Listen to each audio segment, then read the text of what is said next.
qui nous recevons Stéphanie Bonhomme. Bonjour madame. Bonjour. Et vous êtes la mère d'Elias et vous aviez publié dans le Figaro le 11 mars 2026, la magistrature doit rendre des comptes. Est-il utile de rappeler qu'Elias, 14 ans, est tué à la sortie de son entraînement de football dans le 14e arrondissement de Paris il y a maintenant un peu plus d'un an. Vous témoignez parce que vous avez écrit cette tribune, la magistrature doit rendre des comptes, parce que vous avez le sentiment, dites-vous, d'être baladé, de ne pas avoir de réponse aux questions que vous vous posez. Mais avant peut-être d'entrer dans le dossier, on peut remarquer que depuis cette tribune, l'influence médiatique de cette tribune n'est pas à la hauteur de ce que vous aviez imaginé. Et on en arrive dans cette société française folle, où la presse choisit parfois des bonnes victimes et des victimes qui l'intéressent moins. Alors, j'irai encore plus en amont, c'est-à-dire que depuis que le rapport de l'inspection générale de la justice nous a été remis, on a très simplement, et pour nous légitimement, demandé à rencontrer les juges des enfants qui ont donné leur décision de justice. On a demandé à les rencontrer pour comprendre leur décision. Et en fait, nous n'avons eu aucune réponse. Et c'est grâce aux médias qui ont relayé notre demande, l'article du Point, le 6 novembre, Sonia Mabrouk sur votre antenne, RTL, prise de parole, la semaine dernière, le Figaro.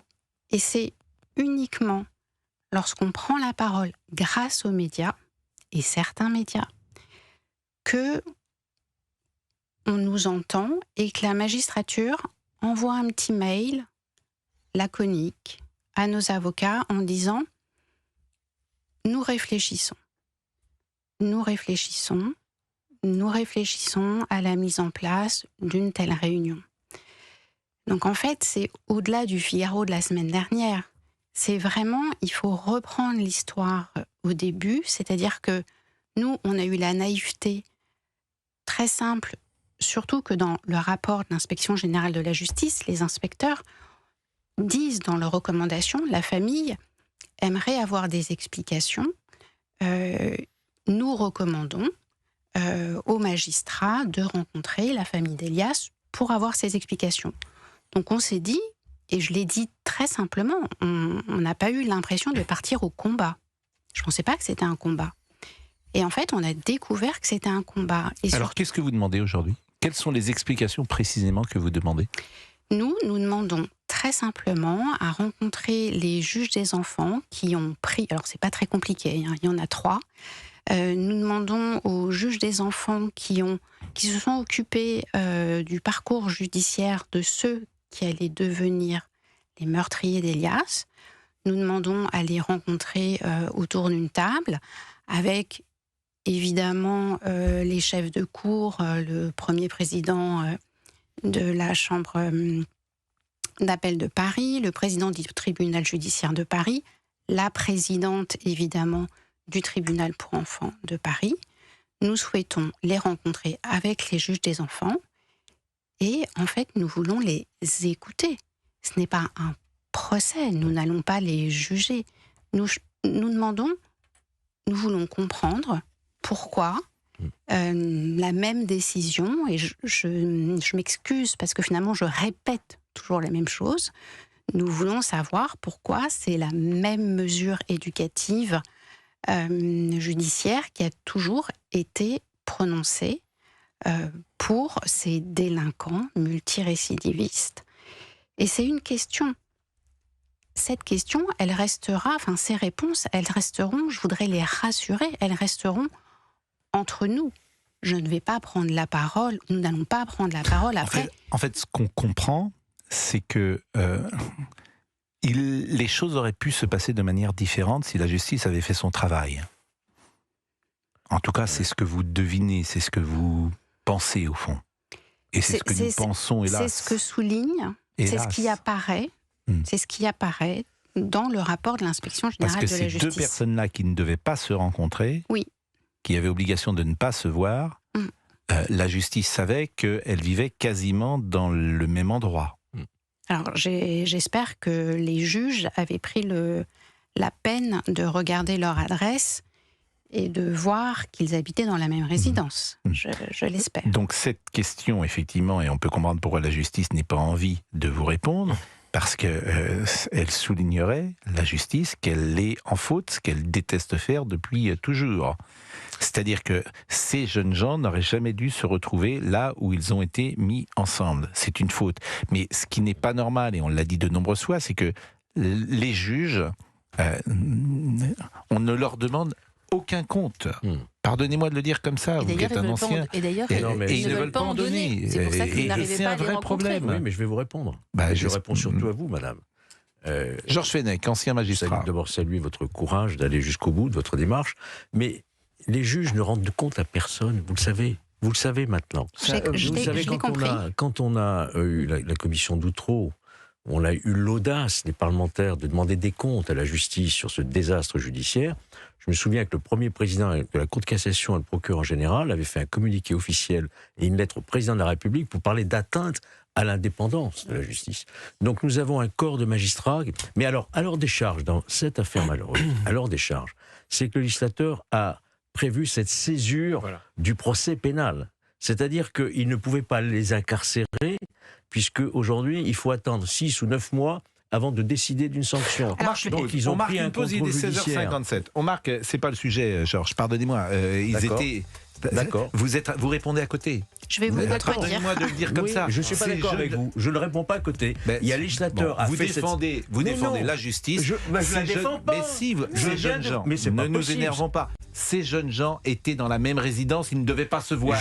Et si vous m'aviez laissé terminer 30 secondes, je vous aurais dit ensuite, il y a la responsabilité sur le contrôle judiciaire lui-même. Moi, je vous répondrai aussi. Et on avait un échange un peu vif avec Georges Fenech il y a un instant, qui soulignait que les magistrats avaient dû également respecter certaines procédures, et notamment, disiez-vous, cette procédure de césure qui est nouvelle, et vous aviez donc exprimé cet avis, et Madame Bonhomme voulait peut-être vous répondre.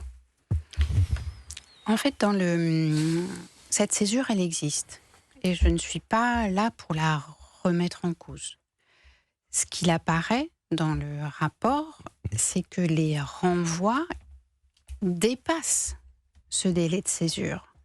Ce qu'il apparaît dans ce rapport, c'est que ces délinquants sont des multirécidivistes de vol avec violence, avec arme blanche. Donc le sujet de la césure n'est pas la problématique. La problématique, c'est pourquoi, de 2021 au 24 janvier 2025, ces mineurs délinquants multirécidivistes rencontrent à plusieurs reprises des juges des enfants, d'ailleurs les mêmes juges, donc ils les connaissent très bien, ils voient très bien que leurs mesures ne marchent pas, puisque la seule mesure qui est donnée est « ne vous rencontrez pas ».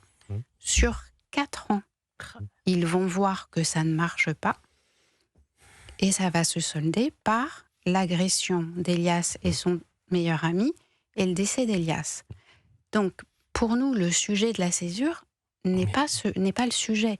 Nous, notre sujet, c'est est-ce que, mesdames, les juges des enfants, est-ce que vous pouvez nous expliquer comment est-ce que vous avez raisonné? Et nous respecterons leur raisonnement. En fait, encore une fois, nous ne sommes pas là pour nous mettre en colère contre eux. Nous voulons comprendre, et peut-être qu'elles auront des arguments. Ce sont des femmes, vous dites elles? C'est des femmes, oui. Donc et aujourd'hui, c'est elles qui poursuivent le dossier. Elles ont encore le dossier? Ou il a changé forcément? Non, il a changé, puisque c'est une juge d'instruction. Donc c'est deux. Et elles étaient combien? 2 personnes? 3? Elles sont 3 femmes. Bon, et ces 3 femmes, vous avez demandé à les rencontrer, et la justice ne vous permet pas de les rencontrer. Vous n'avez aucune réponse. En fait, on a rencontré le président du tribunal judiciaire de Paris et le premier président de la cour d'appel de Paris le 19 décembre parce qu'ils ont été très sensibles à ma prise de parole avec Sonia Mabrouk. En fait, ils nous ont dit, vous nous avez touchés. Enfin, ils m'ont dit, vous nous avez touchés. Et on s'est dit qu'on allait vous rencontrer. Alors, j'avais envie de leur dire, ça fait 2 mois qu'on vous fait signe, mais bon, tant mieux. Et lorsqu'on les a rencontrés, ils nous ont dit que ce qu'on demandait n'était pas possible, que les décisions de justice suffisaient à elles-mêmes, que nos règles nous contraignent. Et ils m'ont dit, j'étais accompagnée de mes avocats, parce qu'en fait, je prends la parole au nom de notre famille. Ils ont dit une phrase qui a été terrible pour moi et pour notre famille. Ils m'ont dit, les juges des enfants qui ont suivi ceux qui allaient devenir les meurtriers de votre enfant vous présentent leurs condoléances et leur compassion. En fait, moi, je me fiche. Je suis peut-être un peu vulgaire, mais je me fiche de la compassion des juges des enfants. Je veux des explications. Nous voulons des explications. Le président, il vous en a donné quelques-unes. Il a tenté d'expliquer les décisions, ou il a dit simplement c'était un rendez-vous. Moi, je refuse. En fait, nous refusons leurs explications. D'accord. C'est-à-dire que nous refusons... Vous voulez voir les juges, compris la décision. Exactement. C'est-à-dire qu'on ne veut pas voir la hiérarchie. Mais vous les connaissez personnellement, ces juges? Vous savez qui elles sont? Nommément, c'est ça? Ouais. Parce que peut-être qu'à un moment, vous allez être tenté d'aller leur demander une explication. Chez eux? Alors, chez en eux, fait, je n'irai pas jusque-là, mais, de vouloir entrer en contact avec ces juges, est-ce que c'est une possibilité ou pas? Je ne veux pas faire ça. Je suis diplomate, je respecte... je suis quelqu'un de loyal, je ne veux pas leur mettre une cible dans le dos. Après cette réunion, il y avait une fin de non-recevoir, donc maintenant... Non, ils réfléchissent. Ah, ils réfléchissent. Donc il y a quand même possibilité que ces jeunes femmes expliquent, ou ces femmes vous expliquent les motivations de leurs décisions. Alors, ils réfléchissent et reviendront vers nous. Et là, ils réfléchissent à la possibilité de la mise en place d'une réunion, mais pour cela, ils doivent faire une réunion préparatoire. Enfin, oui, moi je trouve ça invraisemblable, le fonctionnement de la justice, mais bon, je dis toujours la même chose, je souhaite ne jamais avoir affaire à la justice. Il y a quelque chose de froid, de glacial, de monstrueux. Aucune empathie.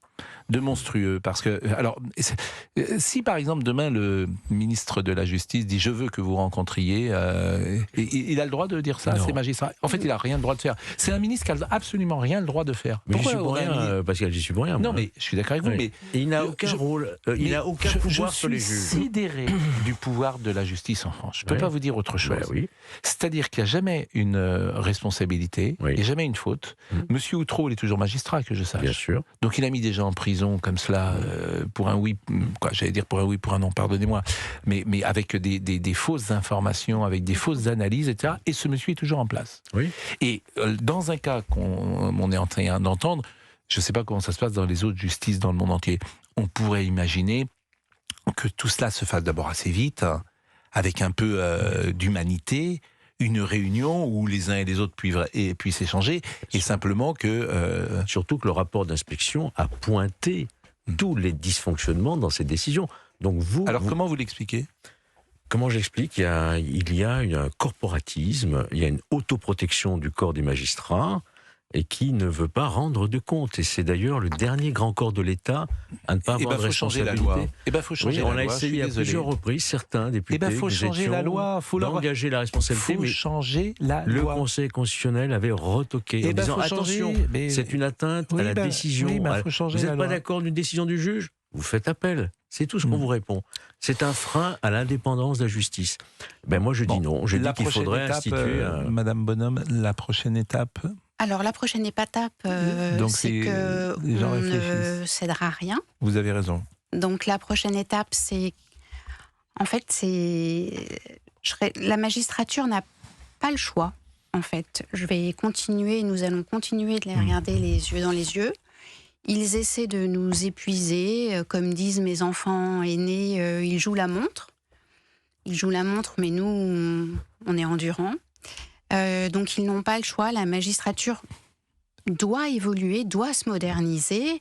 Aujourd'hui, elle est archaïque, elle doit aller à la rencontre des usagers, des victimes, elle doit dialoguer, et je pense que c'est ça serait vraiment salutaire pour elle, parce qu'aujourd'hui, les données sociétales et statistiques montrent que la défiance entre la justice et les citoyens français, c'est plus qu'un fossé, elle est abyssale. Donc, en fait, pour nous, les prochaines échéances sont que cette réunion, elle aura forcément lieu. Si cette réunion n'a pas lieu, ce n'est pas nous qui allons être en colère, c'est le peuple français qui va être en colère.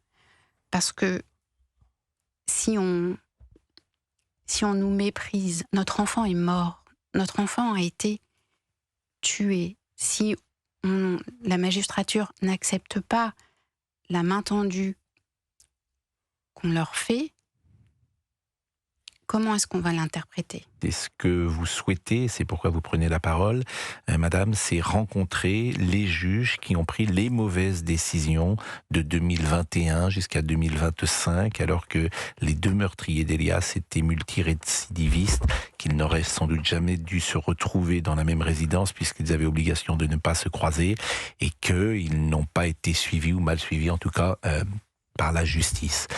Je me permets de vous couper en disant, je ne sais pas si ce sont des mauvaises décisions. En fait, je n'ai pas la prétention, je ne suis pas juge, je ne sais pas si ce sont des mauvaises décisions.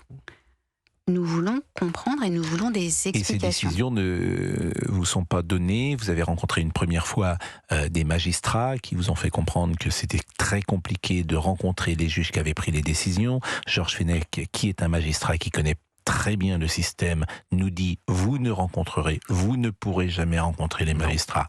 Ça n'existe pas. Bon, je ne sais pas si dans d'autres affaires ça peut exister, mais c'est votre position. C'est-à-dire que vous, par exemple, vous n'avez jamais rencontré une victime.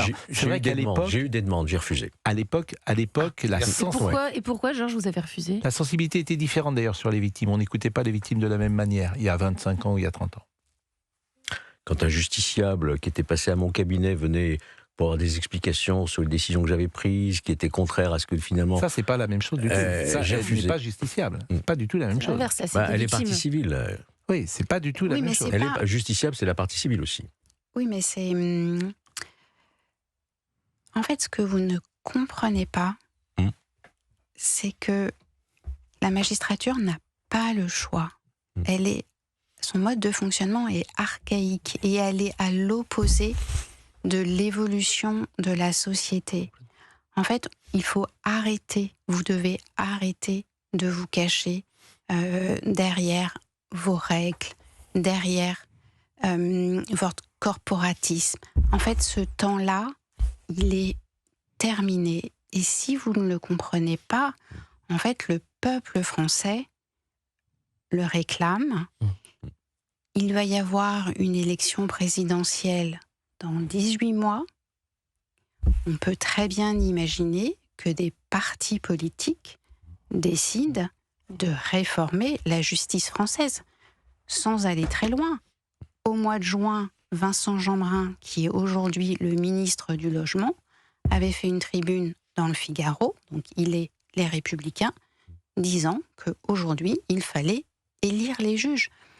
Donc en fait, à force de vouloir se boucher les oreilles, se fermer les yeux et ne pas entendre l'évolution de la société, je pense que ça va fragiliser la magistrature et qu'on n'aura plus du tout confiance en la justice. Ce qui est un peu déjà le cas. Ce qui est déjà le cas. Je suis persuadée que ça doit évoluer. Probablement pour 2 raisons. La première chose, c'est que je viens d'un milieu très modeste. Je viens d'un milieu modeste où j'ai entendu toute ma vie, vous n'avez pas les codes, vous n'avez pas les moyens, vous ne pourrez pas faire médecine. Je suis médecin. La deuxième chose, c'est lorsque j'entends des magistrats dire on ne peut pas faire des ronds, rentrer des ronds dans des carrés. Le papa d'Elias est un grand chirurgien, le beau-père d'Elias est un grand chirurgien. Le travail des chirurgiens, c'est de réussir à faire rentrer des ronds dans des carrés. Donc en fait, cette espèce de solennité, de stature des hauts fonctionnaires de la magistrature, elle est intolérable et humiliante pour les victimes. Elle est humiliante pour nous. Notre enfant a été tué d'un coup de machette. Je trouve que dans le code de déontologie de la magistrature, il est dit que les magistrats doivent être dignes, ils doivent faire preuve d'humanité, de loyauté. Aujourd'hui, c'est ce que j'attends de ces hauts fonctionnaires et je n'ai pas de doute. Je n'ai vraiment pas de doute parce que je crois en la démocratie, en la République et en l'état de droit. Je crois que cela va être possible. Vous avez parlé du père d'Elias, vous avez parlé également du beau-père d'Elias. Vous êtes une famille très nombreuse, une famille dite recomposée. Je crois qu'il y a beaucoup d'enfants. Oui. Vous êtes combien ? Elias, on fait partie d'une fratrie de 10 enfants. Ce qui est effectivement très important. J'ai envie de dire que il y a vous, il faut que vous pensiez à vous, bien sûr, depuis plus d'1 an. Il faut que vous pensiez aux frères et sœurs d'Elias. Et j'imagine que tout ça est difficile. Tout ça est difficile, surtout lorsque j'entends la phrase « Prenez soin de vous ». Lorsqu'on dit à mes enfants « Prenez soin de vous ». Mais en fait, personne ne prend soin de nous. C'est-à-dire que le matin, quand on se lève, il n'y a personne qui vient frapper à notre porte pour nous aider à sortir de la maison. Les présumés meurtriers d'Elias, tous les matins, il y a quelqu'un qui vient frapper à leur porte, qui leur apporte un petit déjeuner et qui leur dit « Allez, on va à l'école, vous allez travailler », ils passent leur brevet. « Allez, on va à la salle de musculation. Allez, vous allez faire ci, vous allez participer à un atelier de justice restaurative. » En fait, on est déjà en train de réinsérer, il y a un travail de réinsertion des meurtriers de notre enfant. Nous sommes les... C'est Elias la victime, c'est Elias qui a été tué. Nous sommes la famille d'Elias, il n'y a personne qui nous réinsère. C'est-à-dire qu'il n'y a personne qui le matin vient me prendre par la main et me dire « Allez, aujourd'hui on va travailler, on va consulter ». Il n'y a personne qui vient prendre la main de mes enfants en leur disant « On s'accroche, on y va, on continue nos études ». Il n'y a personne qui... En fait, nous, on ne fait plus partie de la société et personne ne réinsère les victimes dans la société. Alors qu'aujourd'hui, la justice est en train de travailler pour réinsérer, pour déjà commencer à réinsérer les meurtriers d'Elias. Alors c'est un autre sujet, on a fait une digression, mais je pense que c'est important de signaler que nous ne faisons plus, après la mort de notre enfant, et la découverte d'une telle cruauté, et que cette cruauté a été rendue possible par des décisions, par une justice qui est éducative plus que répressive. En fait, nous, on ne fait plus partie de la société et il n'y a personne qui nous aide à nous réinsérer dans cette société. Et les délinquants, eux, vont être réinsérés dans la société. Merci. Merci, madame. Merci, madame.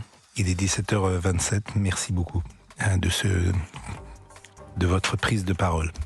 Merci de m'avoir reçu. Évidemment, nous suivrons ce dossier et interrogerons les magistrats pour que vous soyez entendus et écoutés.